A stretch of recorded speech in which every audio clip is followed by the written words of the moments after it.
as you go about performing that duty. And I have enjoyed a special relationship with them. Yes, and we just now we are discussing how to tackle Libya. You need to tap into his experience and connections on the Libya issue that you guys would be. So I know that you go fully armed and a lot of experience, and we hope that you can deepen the relationship for the benefit of everyone. For the first-time diplomats, President Weah encouraged them to deepen relations and work to strengthen economic and cultural ties.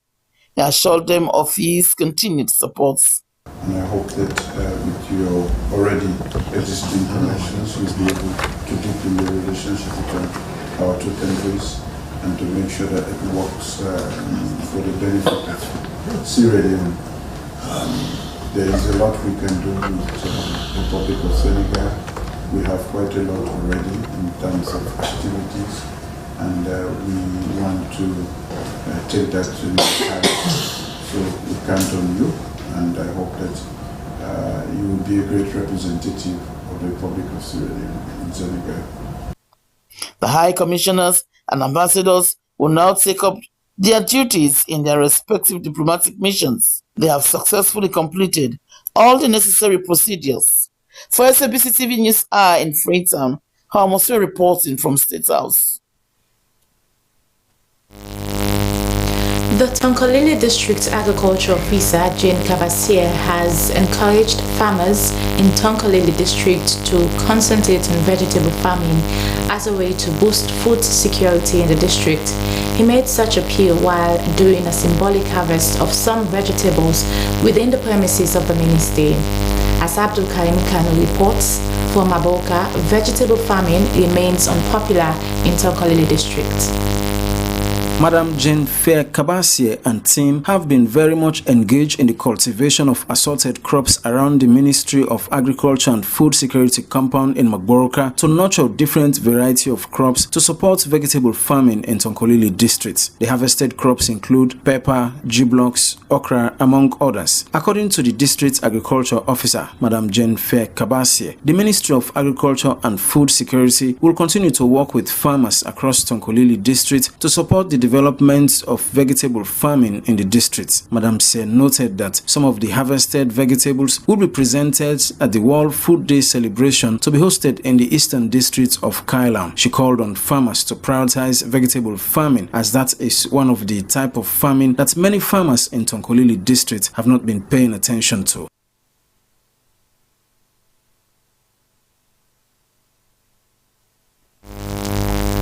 The Sierra Leone Road Authority, in the presence of representatives from government institutions, has paid $2,500,000 as 60% compensation to residents of Songo community in the Botloko district, whose houses were affected following the ongoing 14-kilometer road construction project from Makola Junction to Magbang Beach. Aminata Fofana went along and our report. The 60% first tranche compensation payments brought together over 70 families in Songo Botloko districts.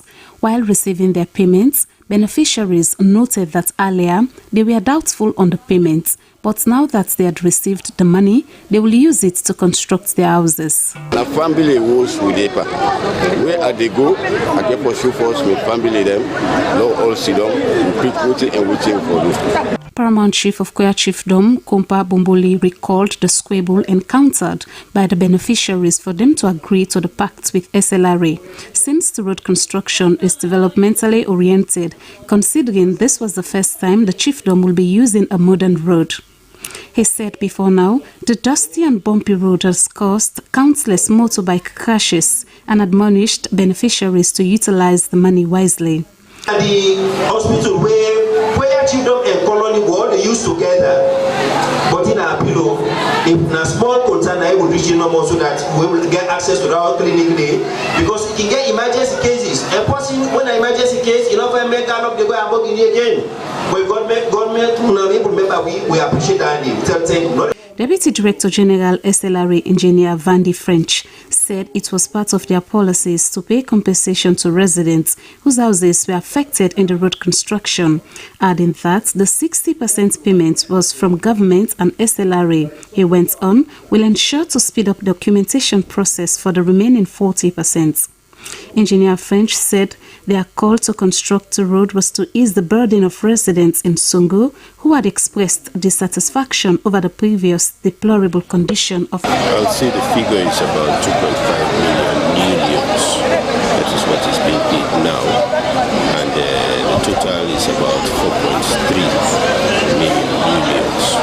So this represents about 60% of what we have to be paid eventually. He assured the residents of maintenance of the road and urged them to own the project. Representatives from the ACC, National Authorizing Office, Ministry of Finance, spoke on the importance of transparency in the payment process and gave assurance to beneficiaries to contact them if they feel unsatisfied with the process, as they will ensure to investigate and resolve the matter. SLBC News, Aminata Fufana.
We apologize for that technical hitch. We continue with more stories in the newscast.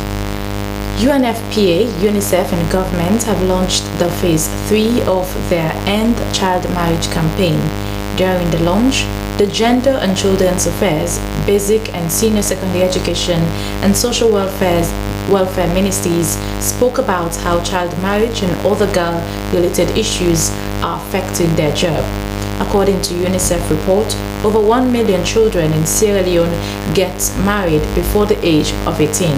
Here's an excerpt of their statement. Young girls who are forced into marriage often leave school cutting short their chances for personal and economic advancement. Ensuring that girls receive comprehensive education remains an ongoing challenge across the African continent.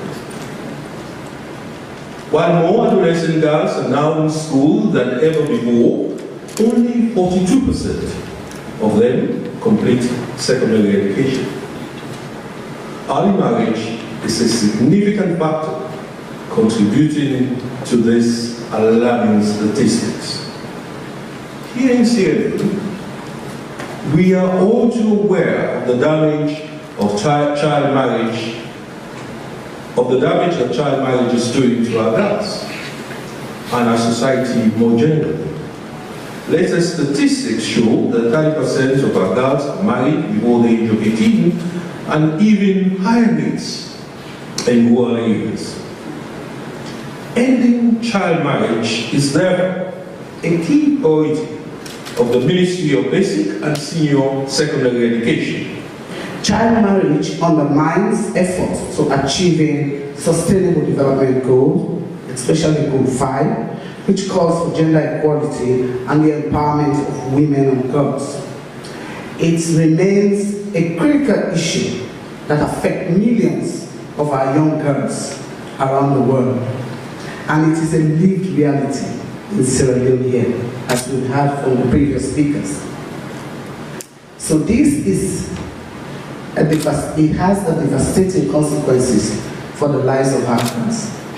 According to UNICEF, approximately 650 million girls and women are married as children. This is a staggering figure that represents the depth of this crisis, because this is really a crisis. Child marriage is a severe social and cultural issue that perpetuates cycles of poverty, inequality, and violence. We have seen the enrollment rate of girls in school, but retaining them is critical. It is our collective responsibility to be able to retain girls in school. We've seen that we are still having staggering population when it comes to having girls retained, especially in the junior school, because that is the critical age where they are easily dropped out. A few days ago, I was talking with one civil society activist. We want to see a situation where we want to reverse or come back to the normal school calendar that we used to have as a country. Because when girls that take the Becker exams delay in coming back to school, it is critical. A youth leadership conference featuring a conversation with Aisha Johnson will be hosted in Freetown 11th of October 2024 to discuss about her leadership in CAF and how her journey would inspire the young generation. The conversation is also about her football journey, for which many considered as one that was controversial. Our reporter Esther Mai Samoa engaged her on the latest development. Give us an insight into this youth leadership event. Well, basically, it's going to start off by being a talk, a conversational gathering between ourselves, role models, if you to put it that way, because I've often been referred to as a role model, and one of the things is that I've never understood why I am a role model in the eyes of the youth, and we're going to share our experiences. I'm going to share my story, my journey. I'm also going to talk to the youth, our future leaders of tomorrow, about how they view leadership, what their perception of being a role model is, and how they see the future. It's about trying to understand and tap into the minds of our tomorrow's leaders. So it's going to be exciting. So does it mean that finally you are going to break your silence, considering the fact that in 2018 you acquitted and also in 2021 you stepped down as being the president of the Sierra Leone Football Association, and since that time you've never taken any interview regarding to that? Does it mean you'll be breaking your silence? I think what it means is that I'm in a much better place, emotionally and mentally, spiritually. I found my peace with a lot of people and situations. I am working on my memoirs. And you know, don't forget, we're talking about younger adults, if you like. So there's only so much info, there's only so much data that they can absorb. And it's really not all about me or breaking my silence, as it were. It's about them. It's about our future leaders. It's about us starting to listen to the next generation. I have a very strong feeling that our generation, we're not listening. We're not listening to our children. We're not listening to the next generation. We don't know them. Okay, so it's about that. Breaking my silence, like I said, you know, I'm in a much better place where I can actually focus one day to maybe tell that story. But in speaking to them, I'll give them an insight into my journey. What is your opinion about Sierra Leone football since you left? In terms of the state of Sierra Leone football, let's just say I wish it could be better. let's just say, I'm saddened. I'm less than impressed. FIFA will always be FIFA.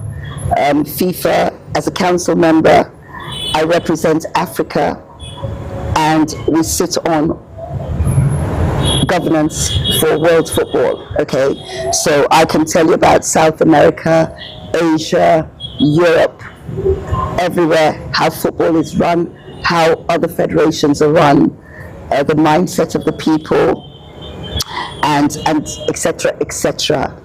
In my country, I wish it could be better, but FIFA is committed and will always be committed to helping football to grow for the right reasons. It's about football for all and not football for some. It's about unifying. It's about every young person having the opportunity to grow through football. You're still watching news from the Sierra Leone Broadcasting Corporation in Freetown. We continue with more stories. Now, the Nove Islamic Secondary School in the eastern part of Freetown at Alpha Terrace, Calabar Town, is in a dilapidated state as the structure faces some structural problems. This has posed danger to the school children. According to the acting principal, Dauda Toure, the school lacks proper infrastructure and other learning resources, hence hindering the education of the pupils. For more on that story, we join our intern Regina Koma. This hall hosts over 3 different classes, and funnily, one cannot distinguish between classes 1, 2 or 3 because the hall has not been partitioned. The touch in paint and cement, which exposes the fact that the building was constructed with mud blocks, reflect years of neglect. Shockingly, the children defecate and urinate on the floor of an incomplete zinc structure, and the school also lacks wash facilities. Nove Islamic Primary and Secondary School is a government-assisted school at Alpha Terrace, Calabar Town in the east of Freetown. Acting principal of Nove Islamic School, Dauda Toure Kamara, said the current constraints the school is plagued with is hampering effective teaching and learning in the school. We get infrastructural problem. As we see in the building now, you see how the people them choke, like the classrooms them. I don't believe say if we can continue for choke, so we no get no conducive learning system. Alright, the final say where now that teacher they teach, now that class they cause noise. So like we they plead to our government for let look at this infrastructural development. We asked a teacher, Mohammed Kamara, expressed his dissatisfaction over the lack of school supplies to aid their work. It affects the student they're learning on because one will not get supply from the government yet, because this is a government supply school. We'll be seeing that in the help, but we don't even get it. Any kind we not through by the headmaster and the headmistress with it, and they no more they try whether they buy the teaching materials.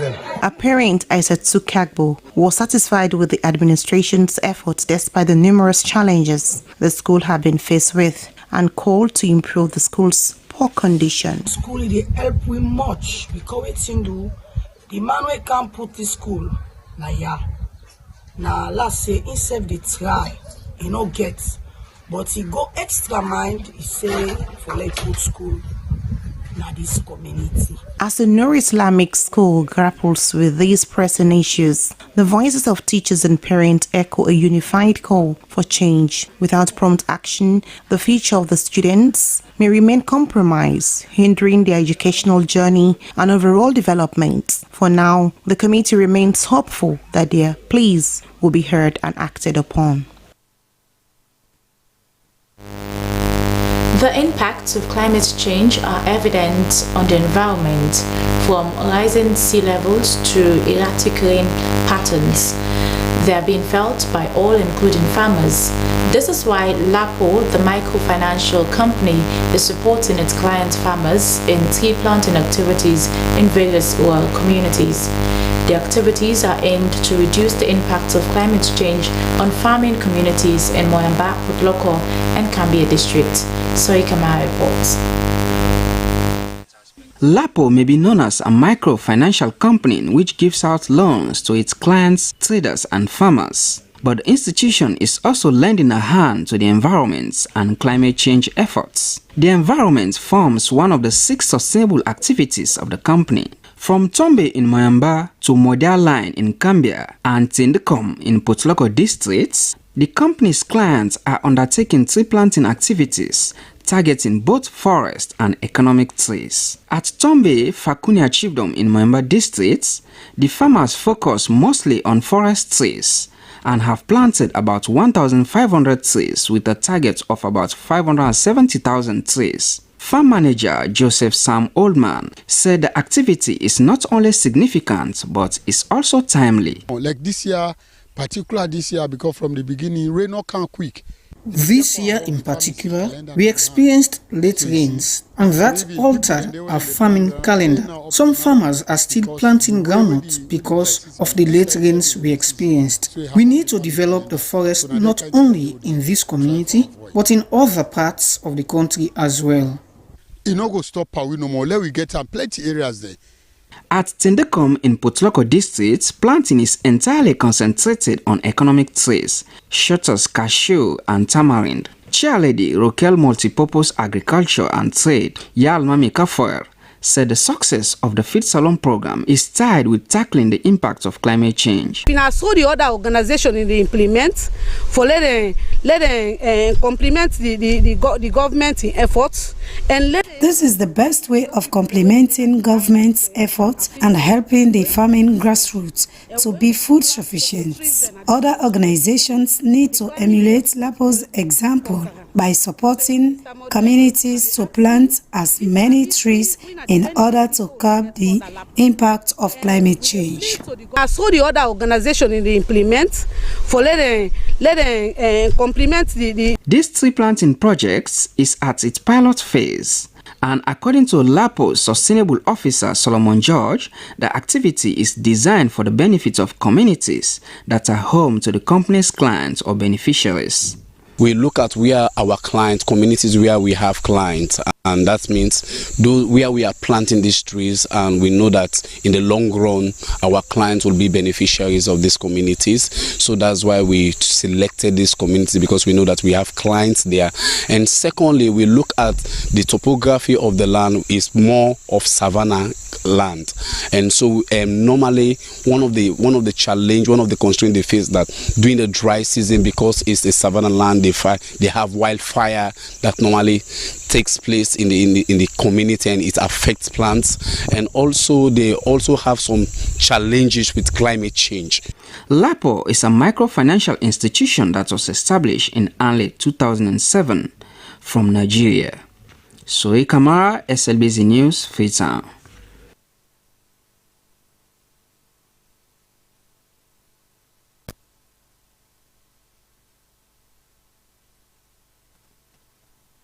Now, the Director General of the National Disaster Management Agency has launched the institution's Service Delivery Charter, General Limited, Burma. General retired Burma Sise described the charter as a living document that guides the agency's operations and interactions with the public. It set out the service standards that partners, stakeholders, and the public should expect from the National Disaster Management Agency. Mohamed Lamin witnessed the launch in our report. Sierra Leone this year has experienced bitter history of natural disaster, including fire incidents, flooding, and mudslide, causing a destruction of lives and property amounting to millions of leones. As a way of addressing the climate change problem, the Director General of the National Disaster Management Agency, Lieutenant General retired Brema Sise, whilst addressing journalists at the launch of the charter, said the agency is committed to working together to improve disaster management in the country. He said the document establishes the legitimacy and authority of the agency and its service to the public. It also empowers stakeholders and the public to contribute to improve disaster management in Sierra Leone. This will help to prevent confusion and overlapping during emergencies, ensuring a coordinated and efficient response Service charters clearly states what the agency can offer. So whenever you have joint coordinated activities, there are clear lines drawn between all of those that will be centered on that particular activity. That is the essence of a service charter. The Director of Communication, National Disaster Management Agency, Mohammed Ba, told journalists that the document was developed by the agency Communications Department. In partnership with the Bournemouth University Disaster Management Center, they built the document to match international standards. Explaining about the impact of the charter on the international stage, Professor Lee Miles of Crisis and Disaster Management at Bournemouth University said the document has won international awards because it draws upon and utilizes sources of best practices and research. He added that effective communication with the public is key to successful disaster management, as the impact of disaster management requires constant focus. SLBC News, Mohammed reporting. Area 44 is an emerging community at Ascension Town in Freetown. Its residents are grappling to access safe drinking water, proper waste dump site, and other sanitation issues. Our intern, Slbc Tv, has been following up on this latest development. She filed in this report and read in the studio by Stella Bangura. This is Area 44, located at Ascension Town in Freetown. It is a slum community which emerges as what may result to rural-urban migration. Most of its residents are here in the capital to seek for greener pastures. Living here has come with some challenges, including lack of proper toilet facilities, unsafe drinking water, improper drainages, and unregulated deposits of waste. Parents say the huge pile of refuse serves as a breeding ground for mosquitoes and makes them contract malaria often. I have been staying in this place for 5 years. My children are getting sick due to mosquito bites. We don't have toilet facilities, and as a result, we use the dump sites to ease ourselves. I am calling on government to help address this problem. We really want the government help for good health facility and water. During the dry season, when they put fire on the dump sites, the oozing from there fills the air, posing respiratory risks to their health. I have born fire. I don't live over, let me say, 20 years now. I was born here and have been staying here for the past 20 years. We are struggling in this part of the community. We lack access to tap water, and we have to walk to distant places to get to tap water. During the dry season, the entire atmosphere will be filled with smoke from the burning refuse, which is really dangerous for us here. Air pollution, the air will breathe now poisonous here. As long as during the season, smoke the floor the whole now before the kitchen. And with the breathe poisonous gases, and that they give us sick. While others are complaining about the dump sites, others see an opportunity to get their livelihood. Obai Bangura scavenges there as a refuse collector, commonly called clean saloon. I have been working here for 6 months now. I have been scavenging on the dump sites for survival. It is really challenging for us, the youth, to live and work in this area. So many are actually no do work. Actually not to work, man. Pass you go there, you go take see for cats we have for little getting survival. Even as they appeal for more facilities to be provided for them, they too have a duty to keep their environments clean as part of their responsibilities as citizens of Sierra Leone. In an effort to improve the education sector, the Ministry of Basic and Senior Secondary Education and the Ministry of Technical and Higher Education, together with partners, have reviewed the education sector plan since it was launched in 2022. The review was to highlight the achievements and challenges faced and provide strategic recommendations for policy decision making. Well, Esther Kamara filed in this report and I read in the studio. Since 2022, we have been doing the implementation of the activities that we identify that a country can go take, and those activities can take us to where we want our education system to be. The Ministry of Basic and Senior Secondary Education and the Ministry of Technical and Higher Education, together with partners, have organized 2 days workshop to review the plans and achievements made by the Education Sector Plan since it was launched in 2022. The chairman on Parliamentary Oversight Committee on Basic and Senior Secondary Education, Honorable Alpha Fode Madijabi, commended the people that put the report together and highlighted some of the challenges. Still, there are challenges. Challenges from the financial sector, that is financing the activities that the plan set to achieve. Financing those activities is a challenge, we know that. Alfonso Manley, civil society activist in education, said this is the first education plan developed by Sierra Leone, noting that there are several gaps in the education sector plan. How do we ensure they teach in the district they are assigned? How do we ensure?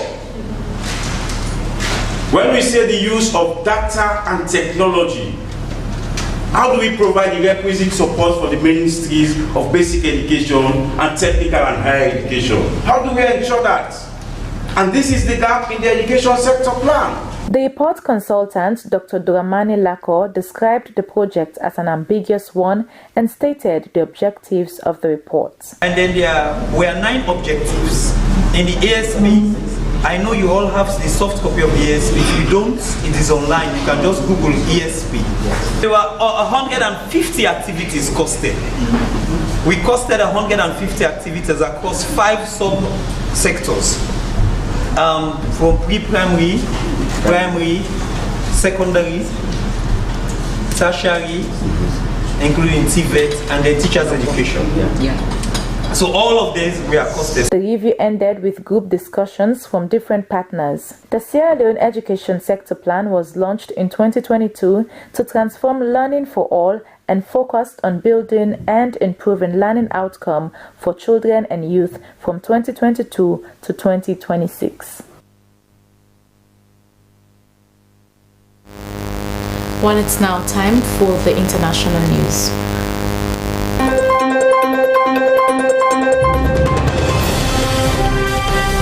Hello and welcome to the International News Summary. My name is Daphne Zainab Kamal. Sudan is the largest displacement crisis in the world. Vera Jourovas, Vice President of the European Commission for Values and Transparency, said as the European Parliament debated the situation in the war-torn country on Tuesday. The conflict in Sudan has generated displacement at levels unseen since the war in Syria. It's now 10.9 million internally displaced persons in Sudan, and an additional 2.2 million people have been crossed the border into neighboring countries, Jourovas said in Strasbourg. Barry Andrews, MEP for Dublin, said that nothing more clearly exemplifies how European development policy is off track than in what has happened in Sudan over the last 5 years.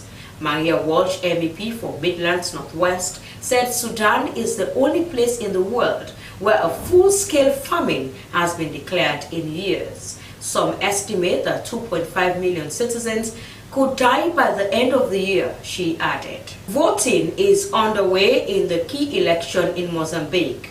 Mozambique is voting for a new president in an election on Wednesday. They could extend the ruling party's 49 years in power since the Southern African nation gained independence from Portugal in 1975. Daniel Chapo, 47, is the candidate for the ruling Front for the Liberation of Mozambique, or FRELIMO, seeking to succeed President Filipe Nyusi, who has served a maximum of 2 terms. Analysts say the strongest challenge to Chapo and FRELIMO's dominance will likely come from 50-year-old independent Venancio Mondlane. People also will vote for the makeup of parliament and for provincial governors in a country of some 33 million people that went through a bloody 15-year civil war that ended in 1992 and more recently has been shaken by an ongoing violent jihadist insurgency in the north. anger and search for DR Congo shipwreck victims grinds on.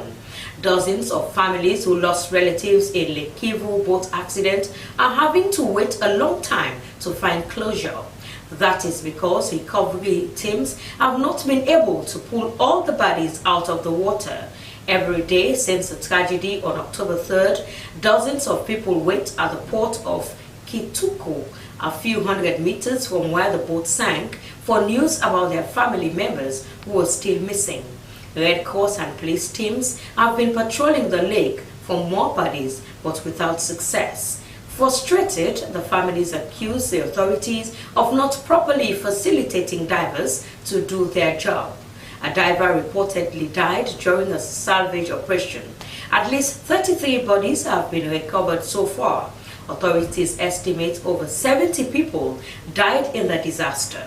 The ferry was traveling from Nove in South Kivu province when it sank near Goma, capital of North Kivu province. People traveling between the two provinces have increasingly turned to water transport as roads have been made unsafe by militia and rebel attacks. The United States has sanctioned a senior member of Sudan's paramilitary Rapid Support Forces for leading efforts to supply weapons for the 17-month war that has killed more than 20,000 people and ravaged the Northeast African country. Al-Ghone Hamdan Daglo Musa controls the United Arab Emirates-based Tradev Trading Company, a front company that imported vehicles into Sudan for the paramilitary Rapid Support Forces and equipped them with machine guns, the U.S. Treasury Department said. On Tuesday, Al-Ghone is the brother of RSF commander Mohammed Hamdan Dagalo. The war between the Sudanese army and the RSF broke out in April 2023 in the capital Khartoum and spread throughout the country. The Treasury said Al-Ghone's actions directly contributed to the ongoing siege of El Fasher, the capital of North Darfur State, by Sudanese security forces. Well, that's all we have time for in the International News Summary. My name is Daphne Zainab Kamar.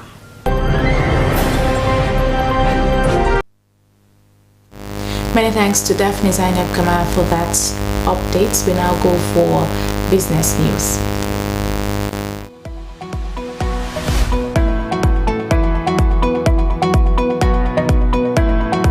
Hello and welcome to Business Update, this segment that brings you insights in business and its contribution towards positively impacting the economy. I am Dennis Fraser. Today we shall look at the low sales experienced by traders of local cloths of recent times.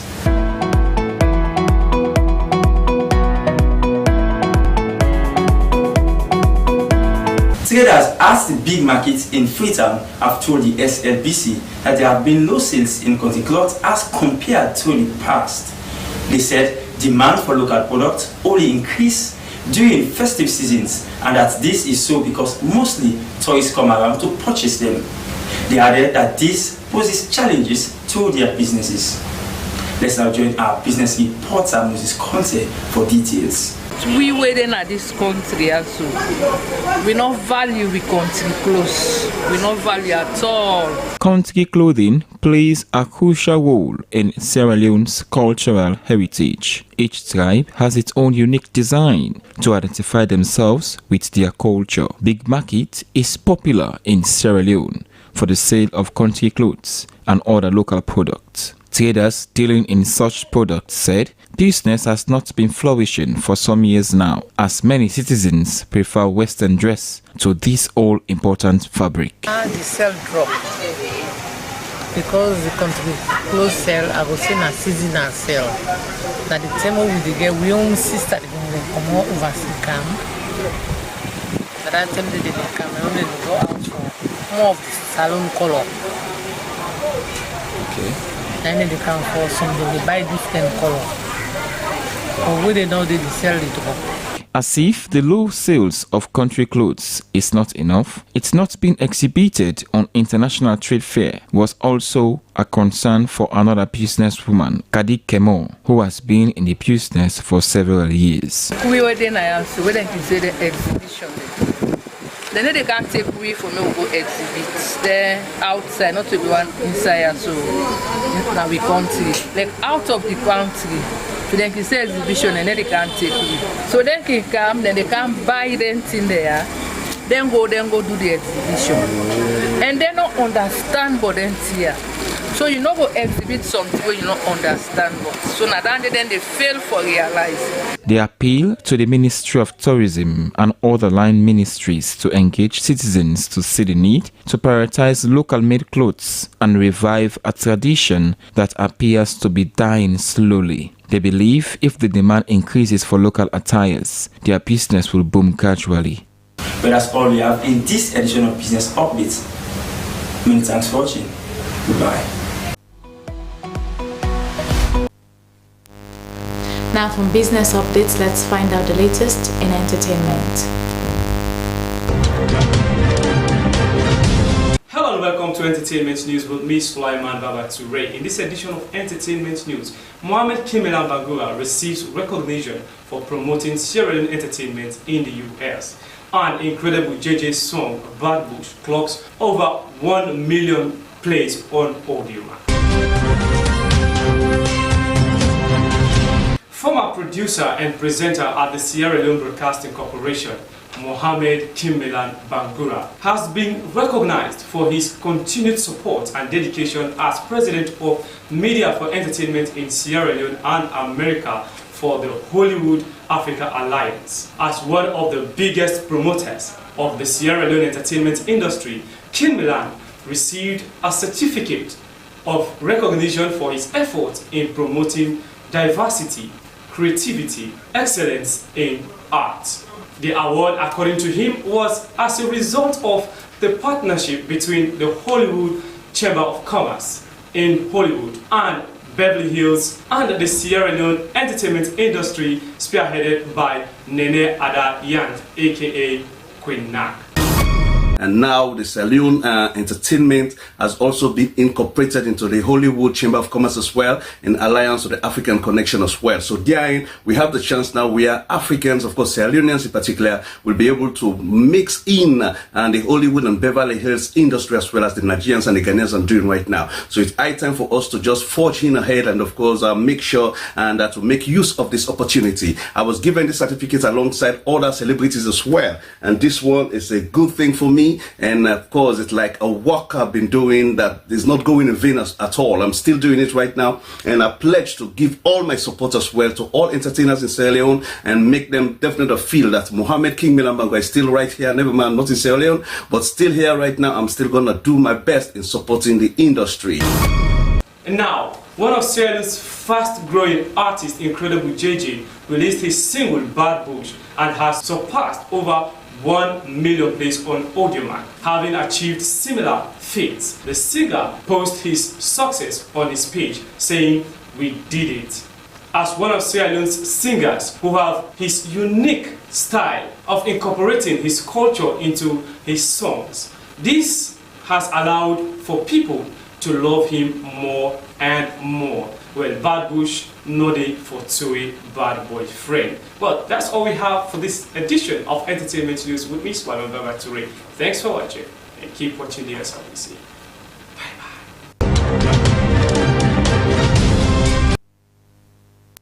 Many thanks to our entertainment desk for that update, and that's all in this edition of the news from the Sierra Leone Broadcasting Corporation in Freetown. Now to end the news, your top stories again. The Minister of Basic and Senior Secondary Education, Conrad Saki, has announced the 2024 West Africa Senior Secondary Certificate Examination WASC results.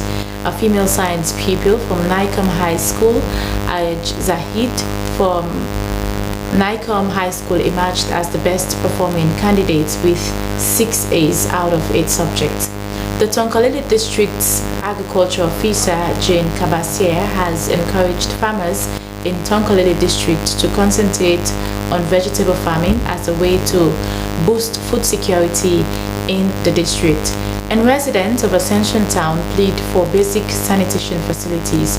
They are struggling to access safe drinking water, proper waste dump sites, and other sanitation issues. But that's the end